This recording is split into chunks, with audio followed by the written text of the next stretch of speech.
It's quiet. Snow covers the trees. The ski season is still underway in nearby resorts. Yoshi Kato walks to the door of the winter Asama-Sansō Lodge in Nagano Prefecture, high in the Japanese mountains. Yoshi Kato is the caretaker's wife. She opens the door, expecting guests or a delivery, but instead is pushed aside by 5 armed members of a radical group who force their way into the lodge. They tie her to a bed on the 3rd floor. They give her a talisman to keep her safe. Yoshikato watches as the hostage takers rip up the lodge to barricade themselves in. Her heart drops as the militants take inventory of their supplies. They don't seem concerned with speed. Within hours, she hears police surround the lodge. Later, she would avoid the limelight, but for now, she is at the center of an event that 89.7% of the Japanese population would eventually watch on television. What begins as a small standoff between a radical student organization and police will become a 10-day siege broadcast live across Japan, one of the most watched television events in the country's history. You're listening to True Crime Culinary. I'm your host, Leah Jack. Let's sink our teeth into this story. Hello and welcome to another episode of True Crime Culinary, where we explore the unexpected ways food shows up in crime culture and survival stories. I'm your host, Leah. Now, I love me a bit of ramen and Cup Noodles. I can't think of a time when it hasn't been a soul-warming and delicious treat. I was recently at a party where we tried something like 10 flavors, from breakfast French toast to lemon chicken or something like that. Truly a culinary journey indeed. So that got me thinking, where do Cup Noodles even come from? And then I came across this incredible story. So today we're going back to 1972 during a turbulent era of student protests and political violence in Japan. A small radical group called the United Red Army had been operating in secret training camps in the mountains. But by early 1972, the group was already unraveling. Internal purges and violent self-criticism sessions had left several members dead. Basically, the more honest you were about your shortcomings, the more likely you were to be killed by your own comrades. Okay, not exactly a nurturing group. Of the surviving militants, a handful fled deeper into the mountains. And that's how they ended up at a quiet ski lodge called Asama-Sansō. And I apologize if I am saying that incorrectly. Now, you might be wondering, what does this Japanese televised siege have to do with Cup Noodles? And I'm just going to say, in my most favorite true crime fashion, I'm reading up on this story, and there I see it. Police officers were on camera basically eating Cup Noodle as they're trying to figure out what to do during this 10-day siege. And I was like, yes, we have an episode. So this is the story of the Asama-Sansō Incident, a radical political crisis, and the unexpected role a new convenience food played during one of Japan's most dramatic standoffs. Now, I mentioned this thing is like 10 days long, and it is worth hearing what happened each day. Still going to keep the episode bite-sized, but it is crazy. So on the first day is where we started the story. 5 militants break into the lodge and take Yoshikato hostage. Police arrive quickly and establish a perimeter. At first, authorities believe the situation might resolve quickly, but the militants refuse to surrender. They barricade the doors and windows and begin preparing for a long standoff. Now we're on day 2.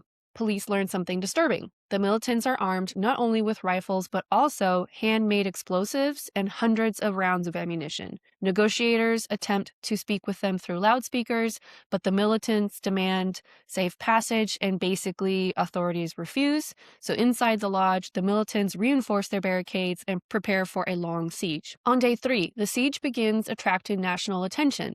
Television crews arrive, helicopters circle the mountains, and for the first time in Japan, a major police operation is being broadcast live and continuously on television. Millions of people begin following the standoff from their homes.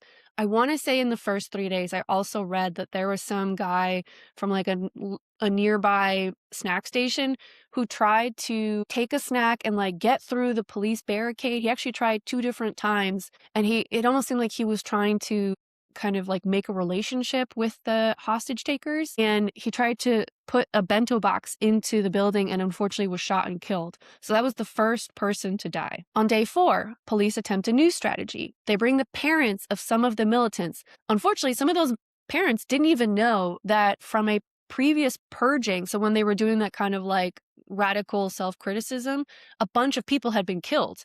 They had been literally like tied to trees to freeze to death. And the parents didn't all know who was still alive. So day 4, they're hoping for emotional appeals that might convince a surrender. But standing outside the lodge in the snow, the parents call out through loudspeakers, pleading with their children to come to safety. Again, not all parents knew that some of their kids were not actually alive and inside that building.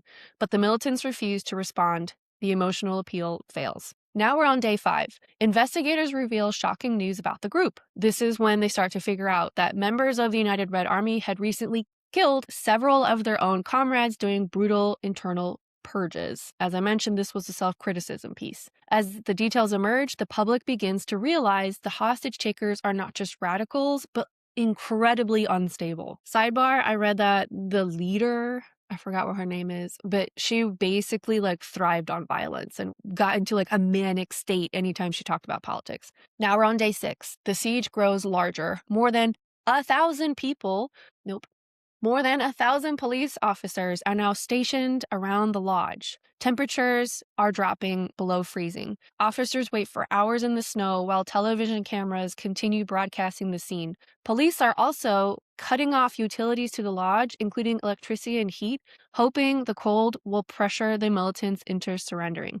They're basically getting desperate and thinking, why did we leave the electricity and the heat on for these folks inside? And they had actually done that for the sake of the hostage, but now they're kind of like, we got to get these people uncomfortable, and we just got to hope that the hostage doesn't get too badly injured. Day 7. Police escalate psychological pressure. They blast loud noises and recordings through speakers outside the lodge, partly to keep the militants awake and partly to disrupt their concentration. Some reports describe these as distressing sounds meant to stimulate torture or chaos.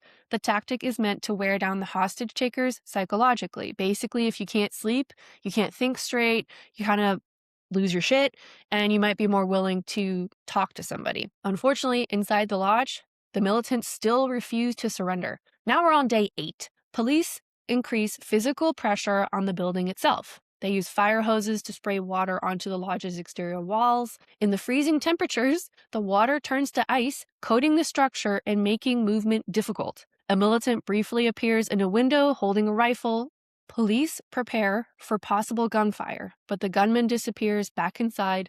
The hostage's condition remains unknown. Now we're on day 9. Authorities prepare for a final assault. They've brought in heavy equipment, including something unusual, a wrecking ball, brought in to break through the lodge walls if negotiation fails. Can you imagine poor Yoshi? She's just like, are you kidding me right now?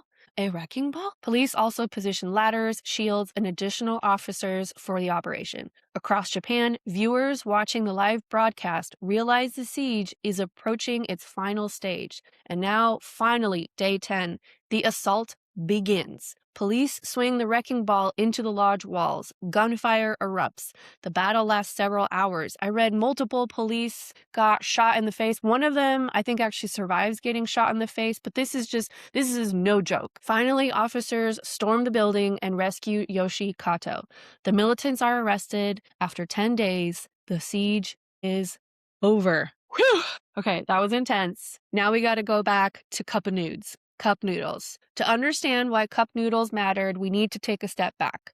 Ramen itself traces its origins to Chinese wheat noodle soups introduced to Japan in the late 19th century. By the early 1900s, ramen stalls were common in cities like Tokyo and Yokohama. After World War II, ramen became even more important. Japan faced severe food shortages. Street vendors sold cheap noodle soup to hungry workers. One man watched these long lines and had an idea. His name, Momofuku Ando. Ando. P.S. He did spend 2 years in prison.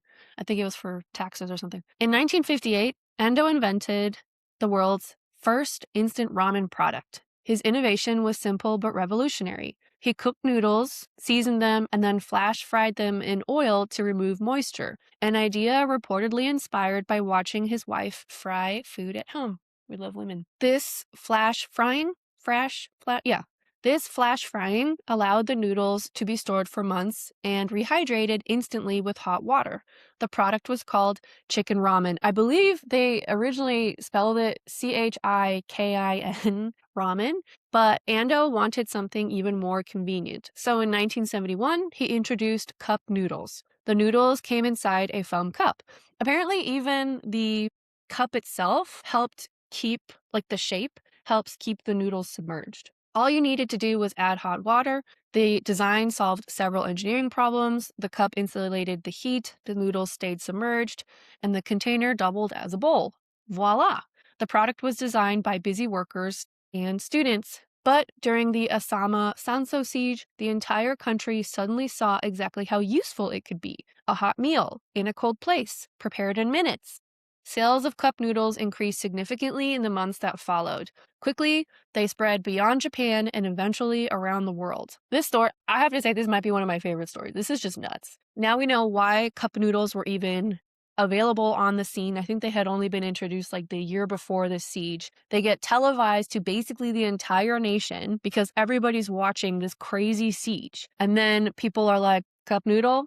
Fucking delish. Let's have some. And then it just spreads around the world because it's cheap, portable, all the good things, shelf stable, etc. But what happened to the post-siege militants? They were taken into custody. Investigators revealed the group had been involved in a series of violent crimes, including the earlier internal purges. Members of the United Red Army were eventually tried for multiple offenses, including murder. Several members received life sentences, others received long prison terms, and the group itself collapsed completely. If I'm not mistaken, this particular group of militants was actually like multiple groups who had kind of melded together, and so there wasn't really like a strong sense of cohesion. It was just like a lot of very violent, kind of manic people trying to get to some sort of end goal, and they were just very desperate. The Asama-Sansō Incident effectively marked the end of the United Red Army as an organized force, and the siege left a lasting mark on Japan. It changed how televisions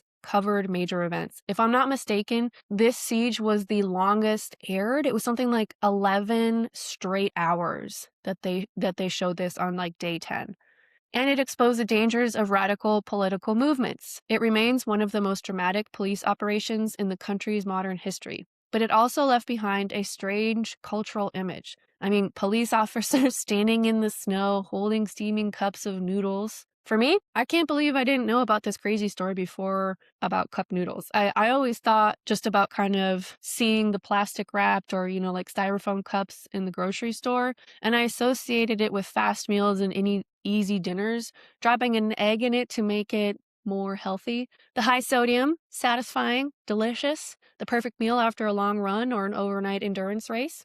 So next time you look at a cup of noodles, you might remember the history that connected this simple treat to a crazy story in Japanese history. Until next time, stay curious and be careful what's in your cup.